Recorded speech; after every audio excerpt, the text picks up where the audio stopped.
Imagine o som dos trilhos vibrando intensamente sob o peso do aço em movimento rápido.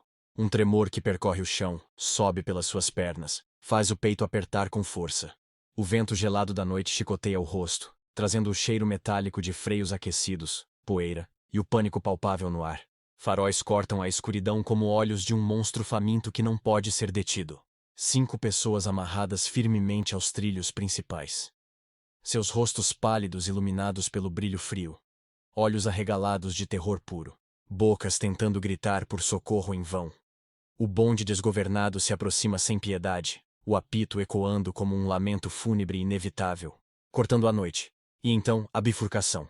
A via lateral deserta, exceto por uma única alma, parada ali, inocente, vivendo seus últimos momentos de ignorância abençoada. Você está ali, ao lado da alavanca enferrujada, o coração batendo tão forte que parece querer sair do peito. As mãos suadas tremem levemente, o suor escorrendo pela testa apesar do frio cortante. A boca seca, o peso da responsabilidade esmagando os ombros como chumbo. Não há mais opções heróicas ou milagres divinos. Apenas essa escolha brutal, crua, inescapavelmente humana. Você puxaria a alavanca? Essa é a pergunta que define o dilema do bonde. Um experimento mental que vai muito além de um simples jogo hipotético. Ou, o que você faria? Criado pela filósofa britânica Philippa Foot em 1967, ele não foi inventado para chocar plateias ou gerar discussões vazias em salas de aula. Era uma ferramenta filosófica sofisticada e precisa para explorar os fundamentos mais profundos da moralidade, especialmente a famosa doutrina do duplo efeito. Foot queria compreender se existe uma distinção moral significativa e fundamental entre intencionalmente causar um mal e permitir que um mal ocorra como mero efeito colateral de uma ação que visa o bem maior. Não se trata apenas de contar corpos friamente. Trata-se de intenção, agência humana, responsabilidade pessoal e o tecido invisível, que tece nossas noções mais íntimas de certo e errado em situações limite. Mas o dilema não ficou estagnado na versão original. Ele se transformou, ganhou variantes que tocam pontos ainda mais sensíveis e vulneráveis da nossa consciência moral, forçando-nos a questionar suposições que pensávamos sólidas. A mais perturbadora de todas é a do homem gordo, ou homem obeso, na ponte, aprimorada e popularizada pela filósofa Judith Jarvis Thomson. O cenário muda drasticamente, tornando tudo mais visceral. Você não está mais em uma posição de controle remoto ao lado da alavanca. Está em pé em uma ponte alta sobre os trilhos. O bonde ruge abaixo, correndo direto e veloz para os 5 condenados. Ao seu lado, um homem grande, corpulento, obeso, encostado casualmente no parapeito. Se você o empurrar com toda a força que tem, seu corpo cairá nos trilhos, e pelo seu tamanho e peso considerável, servirá como barreira humana eficaz, parando o bonde e salvando os 5. O resultado numérico é idêntico em todos os aspectos. 5 vidas salvas, uma vida perdida. A matemática da utilidade não se altera nem um pouco. No entanto, algo fundamental, profundo, muda dentro de nós de forma visceral. A grande maioria das pessoas que diria sim, sem muito hesitar para puxar a alavanca, hesita agora. Sente uma repulsa imediata no estômago, rejeita veementemente a ideia de empurrar o homem com as próprias mãos. Por quê? Essa mudança dramática revela camadas profundas e muitas vezes ocultas da nossa psicologia moral. Aqui, a ação é direta, pessoal, física e intencional. Você não redireciona passivamente o curso do mal. Você o causa ativamente, com o toque das suas mãos, com o esforço do seu corpo. Você usa uma pessoa como meio para um fim, como um objeto descartável, violando sua autonomia e dignidade de forma íntima e inescapável. A proximidade física, o contato visual inevitável, a intenção explícita e consciente, tudo amplifica o peso moral de forma insuportável. Mostra a distinção crucial entre ação e omissão, entre matar diretamente e deixar morrer, entre tratar alguém como instrumento útil e como um fim sagrado em si mesmo. Nossa intuição grita que há uma diferença qualitativa essencial, não apenas quantitativa nos números de vidas. É exatamente nesse momento de desconforto visceral e conflito interno que as grandes teorias éticas entram em cena, colidindo como forças irresistíveis em uma batalha milenar pela alma humana. Primeiro, o utilitarismo, desenvolvido inicialmente por Jeremy Bentham, e depois, sofisticado pela elegância intelectual de John Stuart Mill. Para eles, a moralidade se resume essencialmente a calcular consequências e maximizar o bem-estar total. a felicidade agregada para o maior número possível de pessoas afetadas. Os fins justificam plenamente os meios necessários. Puxe a alavanca sem hesitar. Salve os 5. Um sacrifício é aceitável e até obrigatório se o saldo final de bem for positivo. Considere o exemplo clássico e perturbador do médico. Imagine um hospital com 5 pacientes morrendo lentamente, cada um necessitando urgentemente de um órgão diferente para sobreviver. Surge um homem perfeitamente saudável para uma simples consulta de rotina.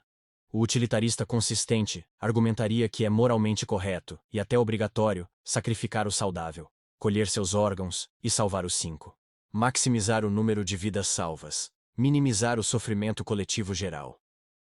Essa visão pragmática influencia fortemente decisões reais em triagem médica em desastres, em políticas de saúde pública durante crises, em alocações de recursos escassos, onde o bem maior para a sociedade prevalece sobre o indivíduo. É uma ética de resultados concretos, pragmática e focada no que funciona para a maioria em longo prazo. Em contraponto radical e firme, a ética deontológica ou ética do dever, capitaneada pelo pensamento rigoroso de Immanuel Kant. Kant rejeita veementemente a ideia de que consequências podem determinar ou justificar a moralidade das ações. Há deveres absolutos, regras morais universais que devem ser seguidas cegamente, independentemente do resultado prático. O princípio central é o imperativo categórico. Haja de tal maneira que você trate a humanidade, tanto na sua própria pessoa, como na pessoa de qualquer outro, sempre como um fim em si mesmo e nunca meramente como um meio. Não puxe a alavanca se isso significa deliberadamente condenar o inocente na via lateral à morte. Não empurre o homem gordo da ponte sob nenhuma circunstância. Matar um inocente é errado em si mesmo, intrinsecamente, mesmo para salvar 5, 50 ou 500.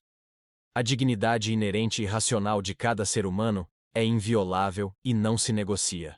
Essa abordagem protege o indivíduo contra o abuso potencial da maioria ou do bem maior, enfatizando direitos e deveres inalienáveis que definem nossa humanidade, mas pode parecer cruelmente rígida, quase paralisante, quando o bonde está prestes a esmagar múltiplas vidas inocentes em questão de segundos. Entre esses dois polos extremos, brilha com sabedoria prática a ética da virtude, cujas raízes profundas estão no pensamento de Aristóteles. Aqui, o centro das atenções não é a ação isolada ou o cálculo frio de prazeres, mas o caráter moral do agente que age. A questão fundamental não é qual ação produz o melhor resultado mensurável, ou qual regra abstrata se aplica rigidamente, mas sim, o que uma pessoa verdadeiramente virtuosa faria nessa encruzilhada. Virtudes como coragem, justiça, prudência, temperança e especialmente a sabedoria prática são cultivadas ao longo de uma vida inteira de hábitos e reflexão constante. O indivíduo virtuoso enfrentaria o dilema com uma reflexão profunda. Equilíbrio emocional maduro, buscando talvez um caminho terceiro criativo que honre tanto a compaixão urgente quanto a integridade pessoal inabalável. Não há fórmula mágica ou resposta automática. É uma ética do ser e do tornar-se bom, não apenas do fazer correto. Ela nos lembra que as escolhas revelam e moldam quem somos no fundo da nossa alma. Essas teorias não são meros exercícios acadêmicos distantes das ruas. Elas se manifestam diariamente na realidade concreta e muitas vezes dolorosa da vida moderna. Em departamentos de emergência lotados, profissionais de saúde realizam triagem difícil, decidindo quem recebe o último respirador ou tratamento prioritário quando recursos são tragicamente limitados. Priorizando jovens com mais chances ou idosos com mais anos vividos. Políticas públicas envolvem escolhas semelhantes em grande escala. Investir pesadamente em prevenção para beneficiar muitos ou em tratamentos intensivos para salvar poucos. Decisões jurídicas sobre prisão preventiva, leis antiterrorismo que limitam liberdades civis em nome da segurança coletiva maior. Até em dilemas pessoais aparentemente menores. O empregador que precisa demitir um funcionário dedicado para manter a empresa viva e preservar os empregos de dezenas de outros. O cidadão comum que vota em políticas que beneficiam a maioria, mas prejudicam grupos minoritários vulneráveis. O bonde aparece disfarçado em forma de escolhas éticas em todos os cantos da sociedade contemporânea. A ciência da mente e do cérebro adiciona camadas fascinantes e reveladoras a esse debate antigo e eterno.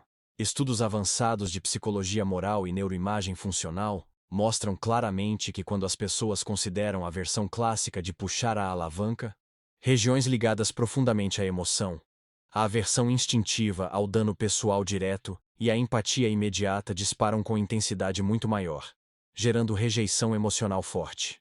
Isso aponta para uma tensão fundamental e inescapável entre razão calculista fria e intuição emocional quente. Entre o cérebro que pondera logicamente e o coração que sente o horror. A distinção entre ação ativa e mera omissão parece estar gravada em nossa evolução biológica. Somos mais avessos a causar dano direto e pessoal do que a permitir que ele aconteça por inação passiva. Somos responsáveis pelas consequências que provocamos ativamente de forma qualitativamente diferente das indiretas. Essa dualidade revela que nossa moralidade é um híbrido complexo e belo de lógica evolutiva, emoções sociais ancestrais e reflexão filosófica consciente. Diante de tudo isso, o dilema do bonde transcende completamente o mero exercício hipotético acadêmico. Ele se torna um espelho profundo, implacável e revelador para a consciência humana coletiva e individual. Um convite humilde e poderoso à reflexão sobre nossa condição frágil e contraditória.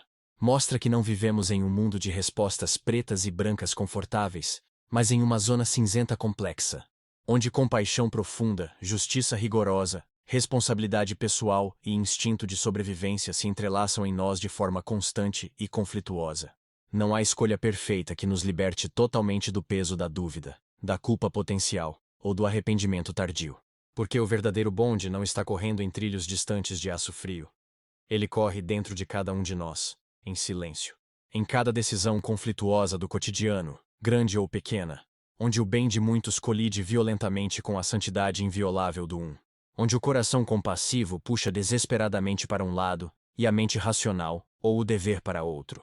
Talvez a maior sabedoria que possamos extrair seja aprender a abraçar essa tensão inescapável, em vez de tentar resolvê-la com soluções simplistas e ilusórias. Cultivar uma ética pessoal que integre harmoniosamente razão e emoção, princípios universais e contexto particular. Humildade profunda e coragem para agir. Viver sabendo que toda escolha significativa carrega inevitavelmente um custo moral, mas que o silêncio covarde da omissão também é, em si, uma escolha ativa, com suas próprias consequências. O apito soa novamente na escuridão da sua mente. Os trilhos vibram sob seus pés. Os olhos suplicantes daqueles 5 encontram os seus mais uma vez, cheios de esperança e medo. O que você faria? Você puxaria a alavanca? A pergunta ecoa eternamente no silêncio da alma, desafiando-nos a cada dia. E o bonde da moral humana segue seu caminho inexorável, convidando-nos a refletir, a escolher e a crescer em meio à bela e dolorosa imperfeição da existência.